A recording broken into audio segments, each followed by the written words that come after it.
stud. Spin it. I mean, he is so good at the football. He's one of those guys that, like, everything. It doesn't matter who you are. And, like, you saw the interaction with him and Cam. And, obviously, I don't know what their relationship is. But, like, whoever you are, whatever you are, everything you say about him, anything, because he's done it on the HBCU level. Then he came up and he's doing it in Colorado. So he's going to remember everything that he's been saying. He's going to stack those chips continually. And I think to that point, this is why the Texas Tech coach had this to say about the Colorado team. I believe we're facing two of the best college football players in the country. Okay, we don't want to smoke. We think he's great. One is probably the leader in the Heisman right now, Travis Hunter. I mean, he's a generational player. I keep thinking back, and you'd have to go a long way back. I know there's been different guys that have been able to play both sides of the ball, but this guy's going to take over 100 snaps on Saturday and play at an elite level. I mean, as good as anybody in the country, and so he deserves to be in the mix and probably the leader. And then, in my opinion, I think that Shedeur Sanders is the best quarterback in college football.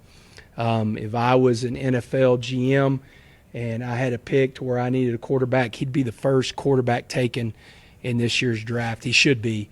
And so I have a lot of respect for him. I like that his PR guy goes, hey, listen, we don't need to fuel any of this fire. No. They're going to see this. He's going to listen. He's going to hear it. And Texas Tech goes, let me take my notes then. I'll do my research. Let me go ahead. Damn, this guy is really good. I don't think this is generational. And then Shedeur, this guy should be in the fucking NFL, sure. The best quarterback. I'm not going to say a single thing about him. And then the internet has reported that after every Raiders loss, Shedeur Sanders has put out thank you God tweets. Really? Yeah. That's interesting. Yeah. So I guess this is that's a lot of tweets. This is from a lot of tweets, and I think they're on their way. I think they're on their way. And if you do recall, I believe him and Davis have already had a conversation about, hey, this might be your new home. Oh, yeah. And if you think about Las Vegas, Shedeur, that feels like the right home for Shedeur Sanders, especially with a team that's trying to find an identity going forward. You got Max Crosby on the defensive side, which we all know is a pillar for the Raiders, has been a pillar for the Raiders. And then you got Shedeur and his moxie on the that'd be perfect. But is that how it works in the NFL? I don't know. I legitimately don't know, because I've never seen Coach Prime's kid go into the draft. Yeah. I don't know if this is how it works or not. But you remember Deion said in a couple interviews, he said, we already got a couple teams that we know where they're going. Yeah. And if we don't want you, they're not going there either. Yeah. And a lot of people were like, is that even how it works? It's like, for Deion Sanders, probably. Yeah, we feel for Deion Sanders, there's a chance. You remember Archie Manning? I don't know if you remember what happened with old Eli. I mean, there are some people, not everybody, okay? Quinn Ewers' dad can't come out and say, Quinn will play for a couple teams. No way. Quinn will play for a couple teams. He won't play for anybody else's team. Deion Sanders, who I believe is a part of the conversation of adding a different wing to the Hall of Fame for the NFL. Mm-hmm. Yeah, I think he has a little bit different say in this entire thing. So if he ends up with the Raiders, I think they knew he was going to end up with the Raiders. And also the Raiders all of a sudden have a superstar quarterback, which is everything that Mark Davis and Tom Brady, who owns the team, who's been a mentor for Shedeur since he was in high school, would want. That would seemingly be a perfect fit for the two. But I don't know if that's how the NFL works. I have no idea if that's how it works. Well, it does speak volumes to him, too, though, because we talked about all the bullshit that everyone was saying in the offseason, and then they get beat by Colorado, and it's like, okay, they're Nebraska. Yeah, exactly. Sorry, Nebraska. And then post-game, he has the stuff about, hey, how often was Dylan Raiola on his feet? How often was I? Like people kind of insinuating like, oh, this guy, that's all he does. He's throwing his O-lineman under the bus. He throws everyone under the bus. But, like, they've continually just kind of stayed the course, and here they are. I mean, like, I think he has probably flipped a lot of people's opinions on him throughout the course of the year. Like, kind of all that stuff where last year and then going into this year where people kind of nitpicked and be like, yeah, exactly, the watch and all that kind of stuff. Yeah, talking shit. Like, we really have. Where's he been? He's been real quiet. He has been. Ross? No. Shedeur? No. A DJ. DJ Khaled? I haven't even seen him. Have you seen him? It's been a while. The only thing I've seen is his former DJ name. I haven't seen much of him before that. His former? There's a lot going on in that world. Remember, he was on jet skis. He was flying. Yeah. He was golfing. He was. Well, and then there's other stuff of. Never mind. Yeah, never mind. Remember. That's right. Need to stay this. Okay. Need to stay united. Okay? There's 50 of these. We call this home. Mm-hmm. We need to stay this, especially on this particular day. Yeah. But to your point, I think everybody was kind of this around Shedeur outside of Colorado, like this guy. Yeah, this guy stinks. He's a not shitbird. Not the guy you want. And then this year, it's like, gets hurt, plays through it, gets crushed, plays through it, continues to lead, continues to go, and hasn't changed at all. Always Shedeur Sanders. And then you look at the other guys who potentially are going to be that like upper echelon quarterbacks taken in the draft next year. Like, I think it's tough to argue that you would want any of the, like whether it's Carson Beck or Quinn Ewers. Like, it's tough to argue that you would rather have those guys than you'd have Shedeur at this point. Tone, thank you, brother. That's college football talking points from Hammer. Dahn. I saw your second talking point there. There's a Big 12 school that has a couple superstars that are very much in the convo, Tone. Yeah, they are very, very much in the convo, especially what happened in the Big 12 this weekend with Iowa State and K-State losing. So it opens it up for Colorado to basically, they're going to be favored in every single game they have the rest of the season. So if they win out, and then you have Iowa State and BYU ahead of you, who they have tough. Iowa State has to go to Utah and play K-State. So there's no reason to think that they could potentially drop one of those since they just dropped one to Houston this last weekend. But I think if Colorado takes care of business, there is a definite chance that they're going to be playing in that Big 12 championship game. And obviously, if they win that, they're going to be in the playoffs as one of the top 4 teams, most likely. Or potentially Boise slides into one of the top 4 teams, depending on where they're ranked. But they will be in the Colorado Buffs, who the 5.5 over/under win total before this season would be in the playoffs at some point. After they lose to Nebraska, too, everybody thinks they're just going to fold. They think this team, this is what they're front runners. You lose to Nebraska, this is when it's over. Instead, they've gone the opposite direction. And getting a chance to meet Travis Hunter this past weekend up there in State College, he travels over there to do our show, Big Noon Kickoff. His spirits incredibly high. Love that. He radiates a positive energy. And the fans of Penn State wanted photos with him. I mean, it's not like they were booing him whenever he got introduced. It's like everywhere. Everybody respects the shit out of him. And after meeting him, it feels like his type of aura is good for everything around that Colorado. Yeah, it's something we've obviously never seen on this level. You see it in high school, people were two-way stars, but to do it on this level, and I always go to the quarterback. You start with the quarterback position, regardless of the coach, the tradition, the rest of the roster. Do you have a quarterback that can go and score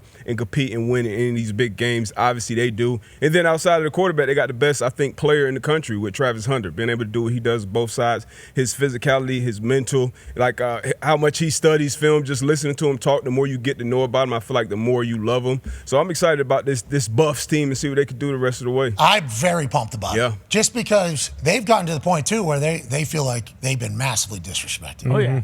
By their own media, by national media, by the sports books. I mean, I brought up that Travis Hunter was number 2 in the gambling odds for Heisman, and Deion almost flipped the camera. Truly. Number 2? Travis Hunter and number 2, that never has been together. I'm just telling you what the actual odds are right Explain now. that. In this world, I'm just telling you what they currently are, where he's sitting right now, which doesn't make a lot of sense. Now, Cam Ward goes into Miami, flips the culture of the U's back. Yeah. Now, they had a couple wins. That people were saying. But whenever you talk about this NIL transfer portal changing and transforming an entire situation, look at all the players up there. Cam Ward transfers in for a 1-year deal. I think it's up over $1 million from what I've been told. Should be. Definitely should be multiple million. Yeah. Whatever they paid him, it's already been paid, let alone the merch. I couldn't even, everybody, you're either booming. Yeah, exactly. You're either booming or you smelling. And now you're smelling. Doing the headstand. Oh, that's Shawn Michaels' bump. Shawn Michaels' bump. Shawn Michaels' bump is certainly Incarnate Ward, I believe, did that first, and then other people started doing it. Got to have a good neck on that thing. Yeah. I don't need everybody just bouncing up on top of their head, but those who do it obviously completely understand. But you think about that's Shawn Michaels. You get Shawn Michaels, Sid Vicious, get that bump out there. He is on his head back in the day. But go back to the Heisman thing. So Cam Ward, transfer. Travis Hunter, transfer. Dylan Gabriel, transfer. Ashton Genty, now he's been at Boise State and has remained at Boise State.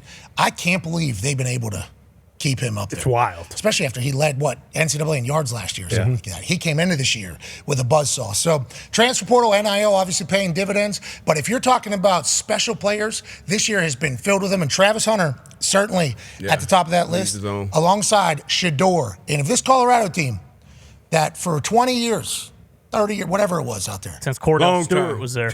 Just like, we're not involved in the conversation. If they're in the 12-team playoff, you could say that the Coach Prime experiment worked. Yeah, for sure. I think you could certainly say that. And if you're another school that refused to bring him in because of whatever you thought it was, I assume Coach Prime will lay his head down, with his 8 toes at night, and he will say, just like I fucking said it was. Yeah. And that's what's in front of them. And they know that. That's Shedeur knows that. Yep. Travis knows that. Everybody over there knows that that's at stake as well. That's been prime. That's been Coach Prime football for as long as we've known him, even when we were kids. You know, a lot of people, probably loved it, you know, seeing him with the chains and his flashy personality and celebration shit. A lot of people hated that. And then as a coach. You're saying if you're a little bit different, a little flashy, people hate you? Oh, yeah. I didn't know that. You talk your shit, you back it up. You obviously go about your business much differently than most. He's always kind of been that trailblazer. And then his team, I feel like a lot of people coming into this year, what did Tone say, five and a half over and under coming in. And, you come into a program, we saw what they did last year from building up the stadium, season tickets, all that stuff. Then you saw, okay, they started off hot. Got the shit beat out of them late. Okay, I got to continue to get my guys. We all know it takes time to build a program. So what Sig is doing in Indiana, insane. What Prime is doing in Boulder, like these aren't traditional, football powerhouses. So what those two coaches are doing with their programs, obviously you got to have the players as well. They got the players, they got the quarterbacks. But it's been amazing to watch those programs turn around. We also talk about in the NFL with the Super Bowl, like how it'd be great if Baltimore would go because then more people can see Lamar Jackson because like the world needs to experience that. You can make that argument with Colorado, too, and Travis Hunter. Obviously, Shedeur is unbelievable, but, like, more people need to see him actually play because you hear about it, but then when you watch him play, and he literally does play every single snap on defense, every single snap on offense. How come he's not punting? Yeah. Why? He's not athletic enough to punt? Wow, Travis. Should be. Wow, this guy can't do it all, can he? Can't do it all. Can't he? They should have him kick an extra point. Why not? They should have him punt one, throw a touchdown, Now, granted, we're trying to win games here. Sure. So it can't just be. But I assume if you were trying to have Travis Hunter throw a touchdown, he could probably do it. Yeah. I would assume so. Have Shedeur catch one. Because I feel like Shedeur could probably He can get in there. easily catch one. I like his mentality, too. I don't know how it's going to work at every single NFL team, but if he goes to the right NFL team, I think it's a beautiful, beautiful, beautiful career going forward. Shedeur said at the end of practice yesterday, guidance counselor came up and goes, make sure you all registering for your classes. Deadline is like Wednesday or whatever. 8:30. Yeah, Shedeur said, I'm going to league. I ain't going to be here. And then the guy said, let's make sure we're registering, though, just in case. You ain't going to see me, bub. I'm going to be in the league. All right, team on 3. 1, 2, 3, 2. It's like he understands the mission. He has always remained himself. Yeah. Feels like his team loves him. They rally around him. And that boy can spin it. Yeah. God. That kid can spin it. I mean, he is so good at the football.